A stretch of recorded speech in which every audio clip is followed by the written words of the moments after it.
Anyone who has read the Spectrum Show magazine or delved into my blog will know that, many years ago, I used to write and release remakes of Spectrum games for the PC, the most well-known being Booty. You may also know that I used two main methods to create these games, Blitz Basic and Click and Create. Click and Create was a drag-and-drop game creation package released by Corel originally around 1996. It had several updates and many plugins to help improve and expand it. You may have also seen my Lost Games video, linked from my blog, showing a few games that never made it. Recently though, I found on an old backup CD a lot more. I somehow have a habit of finding these things, probably because I don't throw anything away. I was amazed at some of the things I was trying to do back then. So, taking the old video as a starter, adding the new finds, recapturing the footage for better quality, here are my Lost Games, again, Part 2. The Remake. Rebooted.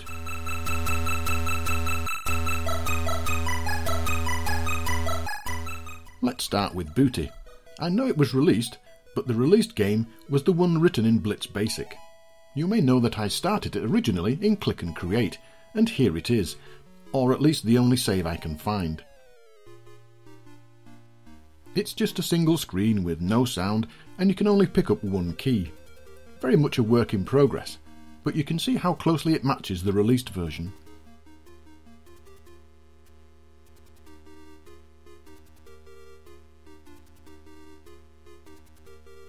Next we have Android One, originally released on the Spectrum by Vortex Software, and you can see I have the full level laid out.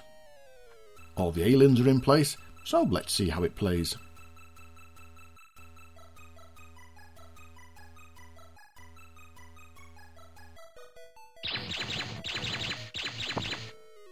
You've got movement and sound, and you can kill the aliens and blow up the walls, but there's no collision with some of them, so it's obviously not completed.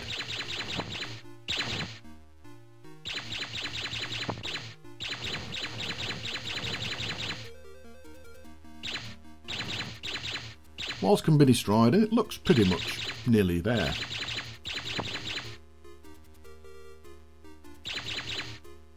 I don't even remember doing this one, so this was a bit of a surprise to me. The location scanner at the bottom of the screen isn't working, but apart from that, quite nice.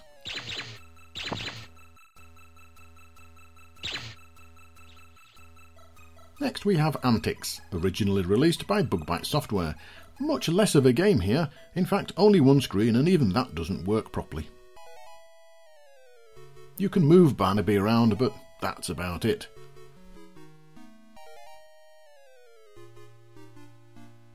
And now for a more ambitious project, Attic Attack. Yes, I tried to remake that game. As you can see, the floor plan is well underway, with some nice looking rooms, and I think the map matches the original too. On the left are all the component parts that you used to build the game. Let's give it a try.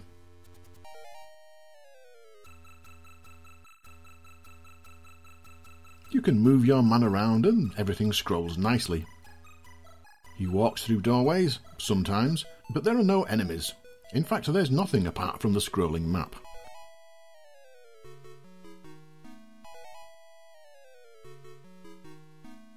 This would have been a mammoth undertaking, and I think I quit just as things were getting tricky.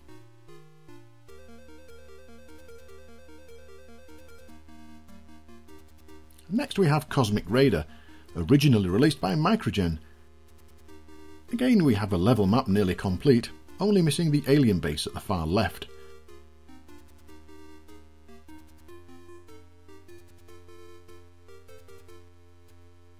Let's fire it up then.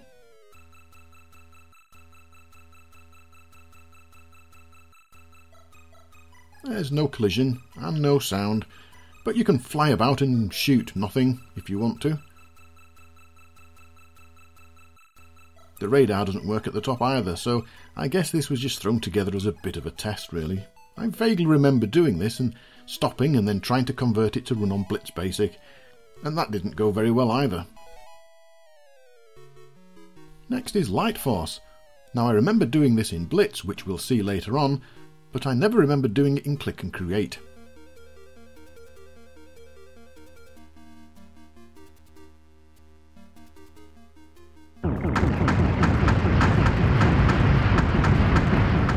The play area is tiny, but there's plenty of things happening. Lots of asteroids and big alien ships are in there, but there aren't any aliens flying about in complex movement patterns.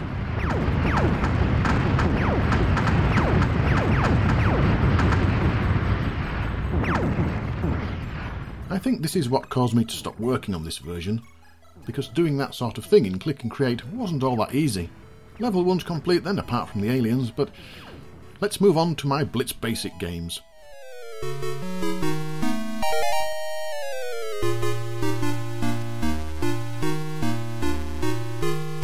Our first game is Transmuter, a remake of the Codemasters shoot 'em up.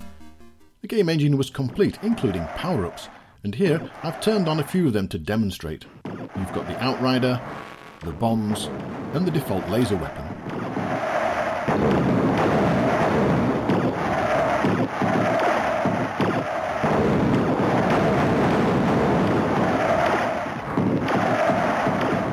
Level 1 is complete, with all the enemies in place. There's some pretty tricky movement patterns in here as well, but it all fits together quite well.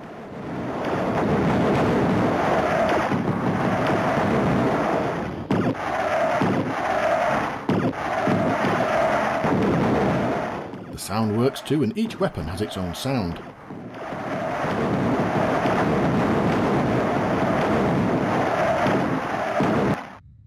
And if you reach the end, there's a boss battle.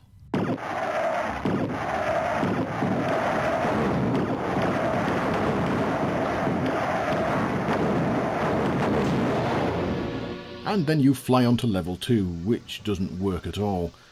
The code was a bit of a mess, and I had a few attempts to try and fix it, but there was no real point. I mean, the game's never going to get released anyway. Next we have Gunlaw, originally released by Vortex Software. This is a sort of first-person shooting thing.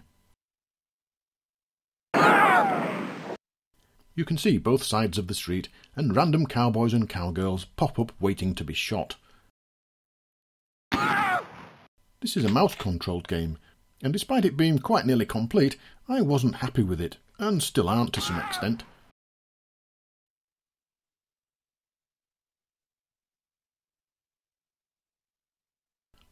It's a bit of a trip down memory lane though, remembering how I struggled with the graphics and scrolling positions, but that's about all.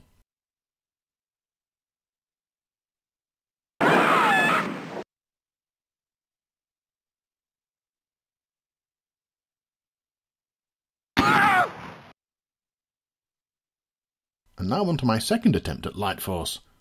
Don't blink.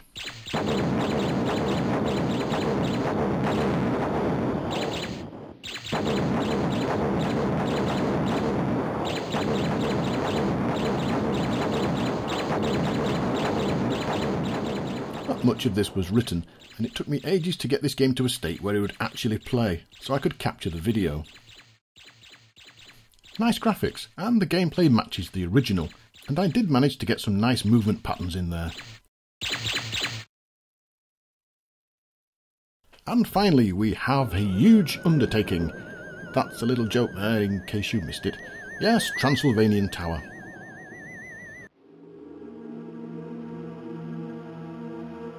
For this I borrowed a friend's 3D rendering program and carefully rendered out loads of rooms and objects ready for the game engine.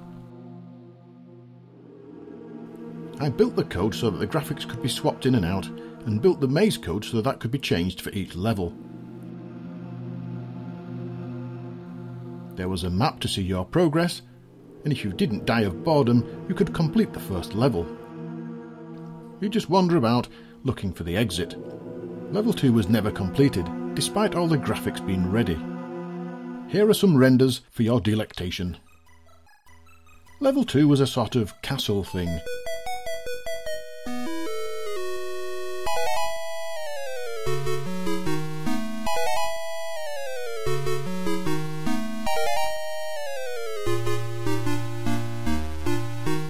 And if you got to the end, there was a hole in the wall that led to level 3. This was a series of secret passageways in the castle.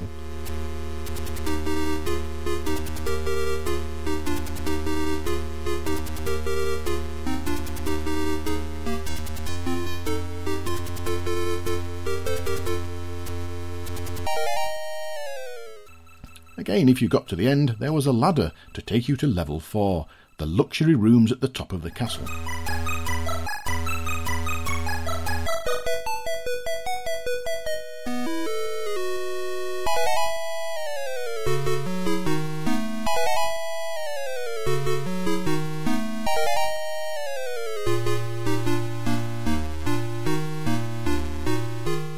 From there, a grand staircase took you up to the attic.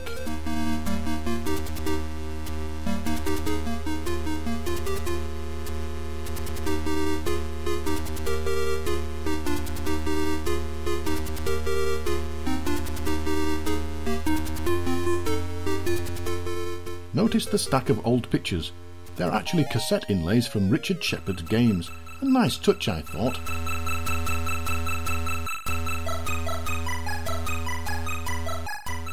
And finally, a meeting with the Count himself.